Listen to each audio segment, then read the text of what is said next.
C'est une énigme. Tout pénaliste, ou celui qui avait vocation à le devenir, devait être informé de l'affaire Lindecker, c'est-à-dire le mystère de Roya. Si c'est un crime, on n'en connaît pas le mobile exact. Si c'est un suicide, on n'a pas la certitude du motif.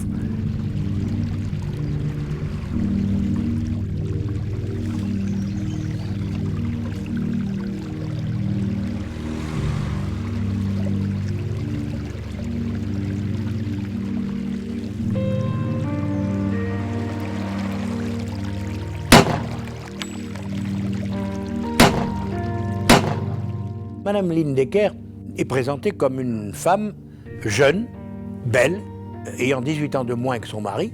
Monsieur Lindecker était un grand ingénieur chimiste, de surcroît très intelligent.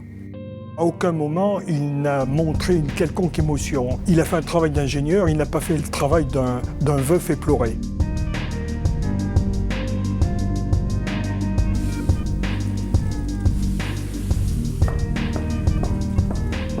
Ma grand-mère m'avait montré la villa où s'était déroulé le drame. Du reste, elle m'en avait parlé, je pense, de la manière dont beaucoup de gens devaient en parler à l'époque, en disant, voilà, c'est la villa du Boche, celui qui a tué sa femme. Il faisait figure du vieux barbon qui a épousé une belle jeune femme. Sa personnalité, ses origines plaidaient contre lui. Pour l'opinion publique clermontoise, Lindecker avait démontré science et intelligence au-delà des compétences du juge, et s'en était ainsi sorti. S'il s'était agi d'une personne beaucoup plus modeste, beaucoup plus simple, il aurait été reconnu coupable. On venait dire que probablement la justice avait été influencée par Michelin, ce qui n'est pas le cas du tout. Il a été tout seul, avec l'aide de ses avocats, mais tout seul d'abord, capable de se défendre.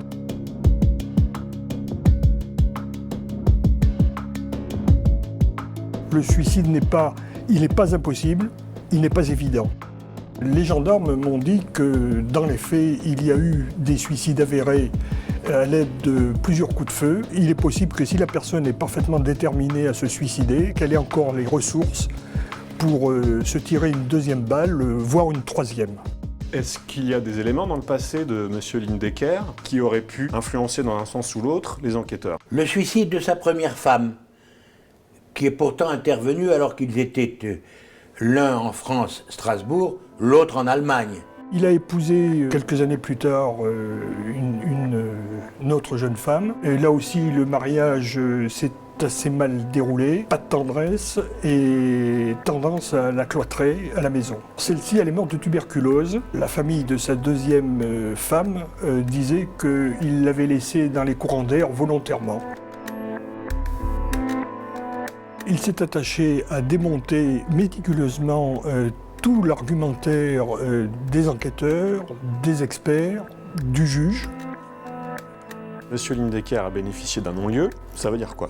En droit, un non-lieu, ça n'est pas un acquittement. Un non-lieu, c'est le fait que le juge d'instruction estime qu'il n'y a plus lieu en l'état de poursuivre. On peut toujours réouvrir si un élément nouveau survient. Je pense qu'aujourd'hui, tout est consommé.